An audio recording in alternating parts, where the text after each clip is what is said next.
Kalau saya teman kesehatan banyak nih. Selalu pasti akan berkisah soal makan atau olahraga. Itu pun ada beberapa yang sebenarnya saya masih bisa koreksi, cuman saya appreciate bahwa makin banyak orang yang sadar kesehatan sekarang. Itu menurut saya hal yang menyenangkan. Karena menurut saya adalah itu yang seharusnya terjadi. Kemarin sih 2 minggu lalu lah kira-kira ada profesor yang bilang begini sama saya kan udah jadi dosen 17 tahunan, jadi saya sebenarnya tahu saya juga sejak saya masih dosen muda gitu. So dia bilang, gitu, aku lihat kamu tuh sering edukasi di media sosial tuh mengenai hidup sehat tuh. Kamu kan dokter jantung, kamu kerjaannya membuka sumbatan. Nah sumbatannya kan harus ada dulu. Tapi kamu edukasi orang supaya nggak ada sumbatan, itu berlawan sama kerjaan kamu dong. Ya. Tapi ya sebenarnya bukan masalah itu sebenarnya. Pada prinsipnya, percaya atau enggak, itu sumbatan pasti ada sih orang-orang. Banyak aja orang yang nakal. Orang yang nggak mau dengar kita ngomong kayak apa juga, tapi memang kita harusnya sebisa mungkin mencegah itu. Saya sebagai dokter, bukan kita nungguin orang udah keburu sakit. Harusnya kita justru mencegah orang jangan sampai sakit. Itu tugasnya dokter sebenarnya. Yang udah terlanjur kita tolong, tapi yang belum terlanjur kita kasih tahu. Nah ini yang saya mau kasih tahu. Jadi yang orang sering mungkin lupa adalah check up jantung. Kenapa banyak orang yang heboh ketika orang olahraga tiba-tiba heart attack? Even teman-teman dokter juga kemarin ada yang heart attack juga lagi olahraga. Kenapa? Sebenarnya karena tidak cek aja.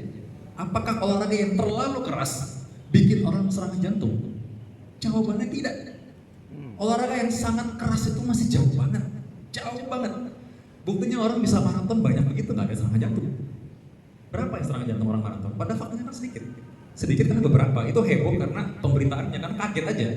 Tapi pada prinsipnya lebih banyak orang yang serangan jantung ketika tidur, bukan ketika olahraga. Nah jadi batasnya orang olahraga terlalu keras itu hampir nggak ada sebenarnya, kecuali kalau kondisi medisnya dia ya, misalkan ada yang salah lutut lah, mungkin cedera otot lah, atau pernah apa masalah gitu iya. Tapi kalau jantungnya sendiri aman-aman aja, asal jantungnya sehat. Jadi check up-nya yang belum sebenarnya. Nah kita mesti check up apa? Kalau usia 35 tahun ke atas minimal EKG sama treadmill test. Treadmill test itu sambil kita jalan lama-lama jadi cepat, lama-lama lari. Beda sama treadmill biasa, dia akan lebih cepat tuh, ada incline-nya naik. Tiap 3 menit dia naik. Nanti kita ukur EKG sama tekanan darah. Kita lihat responnya. Normalnya orang kalau misalkan lagi lari cepat tekanan darah pasti naik. Tapi ada ukurannya, ada range-nya berapa. Lalu EKG-nya akan berubah. Kita bisa lihat EKG-nya berubah ini ada kurang oksigen apa enggak. Nah ini akurasinya 70-an% untuk menentukan orang ini ada serangan jantung atau potensi serangan jantung di kemudian hari atau sumbatan. Tapi kalau misalkan mereka tidak ada itu lolos, kita lihat profilnya. Kalau misalkan orangnya diabetes, maka lebih baik kita mungkin lebih agresif sedikit. Kalau dia punya budget CT scan. CT scan itu akurasi 95%. 95% itu artinya adalah kalau ada sumbatan di CT scan, berarti pasti ada. Kalau tidak ada sumbatan, berarti pasti tidak ada. 95% dia bisa menyingkirkan itu. Jadi lebih aman. Kalau misalkan sekarang orang udah CT scan, oh udah bagus nih udah CT scan normal. Terus ini saya bisa serangan jantung nggak? Sebenarnya jawabannya tidak. Nggak bisa serangan jantung kan nggak ada sebabnya. Jadi itu yang namanya check up itu harus sesuai dengan kondisi dia. Oh dia diabetes, check up ini. Oh dia hipertensi, nih kita cek coba lihat USG jantungnya. Ada penebalan fungsi jantung berubah apa enggak? Kan bisa aritmia, irama jantung, bisa bikin sumbatan di otak, bisa bikin stroke. Kita bisa prediksi sebenarnya. Jadi itu namanya check up yang betul. Nah check up ini sesuai dengan profil orangnya. Nah ini yang orang suka lupa. Nah contoh yang lain, ada dosen saya juga lumayan senior, dokter gizi. Wah, badan sih oke banget, bagus banget. Gitu, aku mau cek dong, kamu cek saya nih. Oh ya, oke dong, saya cek. Gitu segala macam. Oh, ada sumbatan dong. Ada sumbatan. Aduh, saya makan sehat aja bisa hilang nggak? Nggak bisa sayang. Nggak bisa. Kalau udah ada sumbatan, kita makan sehat nggak bisa menghilangkan sumbatan itu. Nah ini bukti juga bahwa apa? Mungkin sumbatan terjadi sebelumnya. Jadi dosa-dosa yang lama sudah terjadi. Kita sudah mohon ampun. Aduh, dulu suka ngutang nih. Udah mohon ampun dulu deh, oke kamu saya ampuni. Tapi bayar dulu bos utangnya. Jangan nanti udah pelayanan, saya udah pelayanan. Tapi kemarin kan utang 10 tahun lalu kamu belum bayar gitu. Bayar dulu. Minta ampun sih minta ampun, tapi dosa yang kemarin kan dia mesti kembalikan maksudnya. Tanggung jawab dulu maksudnya, diampuni sih pasti diampuni. Ini bukan analogi yang pas sebenarnya, Tuhan maaf mengampun, sorry, pastor maaf. Untung Tuhan maaf mengampun, tapi analoginya ini adalah bahwa ya ada tanggung jawab yang harus diselesaikan sebelumnya. Nah karena itu kenapa check up itu justru di awal, ketika belum ada apa-apa. Belum ada gejala, ketika lagi nggak ada apa-apa, itu saatnya kita check up supaya kita seperti mau bensin, oke ya, start dari nol ya. Gitu. Kalau sekarang kita hidup sehat, pakai start dari nol ya, semua nol nih, aman semuanya nggak ada apa-apa, start dari nol, nah gitu. Nah dengan seperti itu kita menurunkan risiko terjadi tiba-tiba ada penyumbatan atau pembuluh darah jantung, jantungnya tiba-tiba soal sendiri gitu. Nah begitu kira-kira.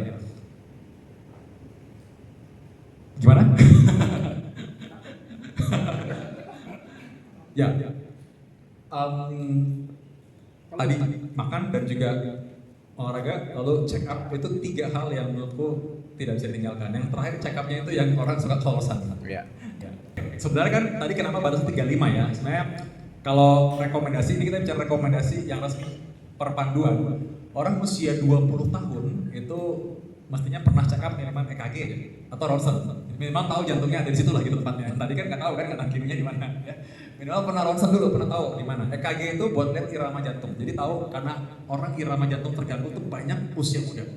Nah, kenapa batas 35? Nah, saya pernah bikin buku soal kenapa atlet atau orang muda serangan jantung, karena batas 35 itu gini. Orang yang punya gangguan jantung bawaan usia 30-an itu biasanya udah kerasa nih something happen.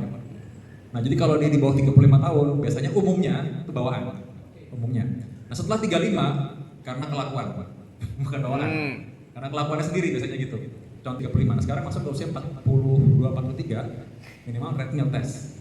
Pertama. Yang kedua, kita periksa darah. Nah, darah itu kita periksa ya darah rutin sih biasa, darah rutin isinya sel darah merah, sel darah putih dan lain. Tapi kalau berhubungan sama jantung yang kita cek itu profil lipid lengkap. Profil lipid lengkap itu profil lemak, kolesterol yang puasa.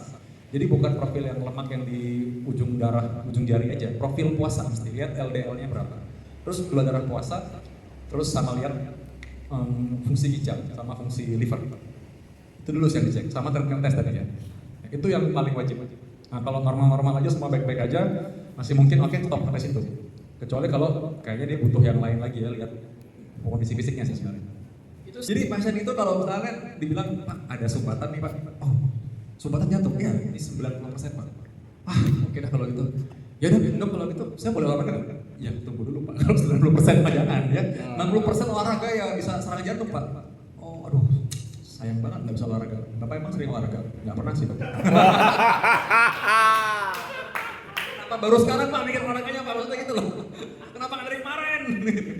Nah olahraga sekarang ya jangan, Bapak nyobain diri sendiri udah tahu. Aduh, kampas remnya habis lagi. Boleh balap-balapan nggak sih? Ya jangan Pak, benerin dulu Pak jantungnya baru olahraga. Jangan dibilang nanti, wah dokter jantung gini makanya, melarang olahraga. Melarang olahraga Pak, bahaya kalau sekarang. Beresin dulu sumbatannya. Kita olahraga bukan sumbatannya lepas Pak, sumbatannya makin sempit nanti. Malah muncul total sumbatan. Jadi kayak seperti kalau ada perbaikan jalan, longsor Pak langsung 100% ya. Covid Pak nanti. Nggak bisa. Jadi memang itu mesti beresin dulu, sumbatan dilepasin dulu. Kalau baru sedikit tadi, yang kuning di atas, Ya. di bawah masih ada nih. Betul. Nah, sumbatan yang baru sedikit, kalau misalkan di bawah 50%, itu tidak kelihatan di treadmill test. Tadi makanya kenapa saya bilang ada orang profil tertentu, kalau kita periksa, oh ini jangan deh, ini harusnya CT scan. Treadmill test tidak kebaca. Treadmill test medical check up biasa, normal.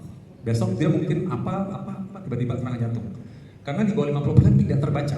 Dan dia bisa bikin serangan jantung. Orang yang punya sumbatan kecil bisa. Nah, kalau sumbatan di bawah 50% memang olahraga boleh. Tapi tidak menghilangkan sumbatannya. Nah, mencegah serangan jantungnya gimana? Minum pengencer darah. Yang pertama, yang kedua minum obat kolesterol. Itu obat kolesterol itu gunanya bukan hanya untuk menurunkan kolesterol, tapi dia menjaga tadi yang ada plak yang kuning kecil tadi itu supaya nggak tiba-tiba nyebar. Dia kayak ngecor gitu, supaya nggak tiba-tiba bikin serangan jantung. Jadi dua itu pakai pengencer darah sama obat kolesterol. Nah yang ketiga, kalau misalkan kita sauna sama nggak sama olahraga ya nggak sama. Olahraga itu dia mengeluarkan hormon untuk membuat pembuluh darah kita melebar yang bisa dicapai oleh sauna. Tapi ada hal yang lain nggak bisa dicapai. Jantung kita harus dalam keadaan setengah ngos-ngosan. Jadi dalam keadaan jantung kita tuh benar-benar kerja keras, baru dia bisa memunculkan hormon yang lain untuk membuat jantung itu lebih kuat. Ketika dalam keadaan kita olahraga, kita ngos-ngosan dan kita jalan secepat-cepatnya atau kita ya do cross training juga bisa sih atau doing aerobik ya, itu nanti banyak pembuluh darah cadangan yang keluar karena tubuh jantung kita merasa bahwa kurang nih oksigennya. Jadi memang kalau ini penelitian saya juga, jadi kekuatan otot paha itu berhubungan sama kekuatan jantung. Lurus dengan kekuatan jantung. Dalam arti kalau orang yang jantungnya kuat, itu biasanya ototnya harusnya kuat juga. Nah memang itu bisa dicapai dengan latihan kekuatan. Jadi tidak bisa cuma dengan lari saja. Atau umumnya nih orang Indonesia kalau tanya gimana nih kalau pasien jantung ya tanya, gimana Pak olahraga dong? Saya olahraga tuh tiap hari. Ngapain? Lari pagi. Lari benar. Ya jalan sih. Tiap hari? Ya sekali seminggu. Lama-lama jadi kecil suaranya. Lari, oh enggak jalan. Tiap hari enggak juga sekali seminggu. Nah, jalan itu adalah aktivitas fisik. Tapi untuk kuat jalan, kita perlu otot yang kuat, makanya perlu strength training. Jadi strength training sangat penting. Nah, Kalau kita latihan strength training, endurance itu sebenarnya penting. Kenapa? Buat jantung. Apa hubungannya? Nah, ternyata ada zat yang keluar dari otot kita untuk masuk ke dalam pembuluh darah dan memperkuat jantung, namanya myokines. Itu ada tulisan saya, aku tulis di jurnal internasional. Jadi itu namanya FSKL. Jadi itu myokines. Tiap kita latihan strength, dia akan keluar langsung masuk di pembuluh darah, masuk di jantung. Jantung kita lebih tahan. Kalaupun misalnya ternyata tadi, misalkan terjadi serangan jantung, nggak akan luas-luas amat, nggak akan berat-berat banget kerusakannya itu ceritanya. Dan yang kedua, pembuluh darah lebih fleksibel, lebih fleksibel. Nah jadi ada hubungannya. Memang kekuatan otot itu penting. Makanya kenapa penting untuk latihan beban. Kalau orang usia lanjut zaman dulu, saya latihan sih nggak berat-berat, saya cuma jalan kaki aja, itu kurang. Memang orang lansia pun harus latihan otot, hanya memang dia perlu diawasi. Terutama latihan paha. Kenapa otot jantung? Saya kasih tahu. Kenapa kalau kita jalan, orang tua itu kenapa makin lama makin lemah kalau tidak latihan? Kita kalau jalan, betis kita tuh harus kerja. Contoh, jalan yang benar tuh harus gini. Betisnya harus kerja. Betisnya harus kontraksi. Karena untuk mengalirkan darah dari kaki naik ke jantung, itu harus melalui pompa otot betis. Betis kita itu namanya jantung kedua kita. Kalau lihat orang yang kakinya lemah, orang lansia suka kok kakinya suka bengkak, itu karena darahnya kurang terpompa ke atas. Jadi jalan saja itu aktivitas fisik biasa. Untuk melatih dia jalan, dia harus kuat kakinya, dia harus strength training.